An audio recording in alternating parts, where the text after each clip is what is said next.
నేడు మోయినాబాద్ డ్రగ్స్ కేసులో ఉప్పరపల్లి కోర్టులో విచారణ జరగనుంది. పోలీసులు కస్టడీ పిటిషన్ పై విచారించనున్నారు. నిందితులు పైలట్ రోహిత్ రెడ్డి, రితేష్ రెడ్డి, నమిత్ శర్మలను మరో 3 రోజుల పాటు కస్టడీకి ఇవ్వాలని కోర్టులో పిటిషన్ వేశారు. ఈ కేసులో సిట్ ఇప్పటికే 2 సార్లు 6 రోజుల పాటు నిందితులను విచారించింది. ఇప్పుడు మూడవసారి మరో 3 రోజుల పాటు కస్టడీకి ఇవ్వాలని కోర్టులో పిటిషన్ దాఖలు చేశారు.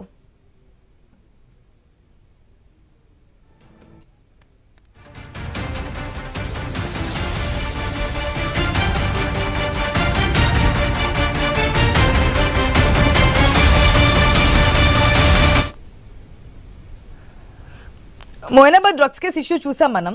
అయితే ఉప్పరపల్లి కోర్టులో ఇప్పటికే విచారణ జరిగింది. పోలీసులు కస్టడీ పిటిషన్ పై విచారించబోతున్నారు. ఇప్పటికే 2 సార్లు కూడా 3 రోజుల పాటు విచారణ కావాలని చెప్పారు. అయిపోయింది. ఇప్పుడు థర్డ్ టైం కూడా మరొక 3 రోజులు విచారణ టైం ఇవ్వాలని చెప్పి అడగబోతున్నట్టు తెలుస్తుంది. పూర్తి అప్డేట్స్ మా ప్రతినిధి రత్నకుమార్ ద్వారా తెలుసుకుందాం. రత్నకుమార్, నేడు మొయినాబాద్ డ్రగ్స్ కేసులో పోలీసులు కస్టడీ పిటిషన్ పైన విచారణ చేయబోతోంది ఉప్పరపల్లి కోర్టు. ఇప్పటికే పోలీసులు కస్టడీ పిటిషన్ దాఖలు చేశారు. నేడు విచారణకు రాబోతోంది.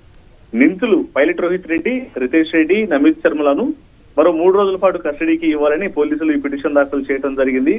డ్రగ్స్ కేసులో ఇప్పటికే 2 సార్లు 6 రోజుల పాటు నిందితులను సిట్ విచారించింది.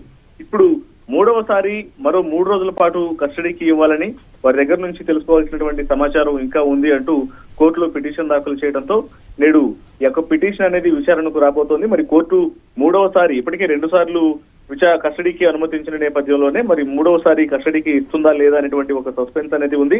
మరికొద్ది సేపట్లోనే దీనికి సంబంధించినటువంటి ఒక క్లారిటీ అయితే వస్తుంది. డ్రగ్స్ కేసుకు సంబంధించి ఇప్పటికే ఆ నిందితులు 3 పైలట్ రోహిత్ రెడ్డిని, అలాగే అతని సోదరుడు రితేష్ రెడ్డి, నమిత్ శర్మ ఈ 3 ప్రశ్నించడం జరిగింది.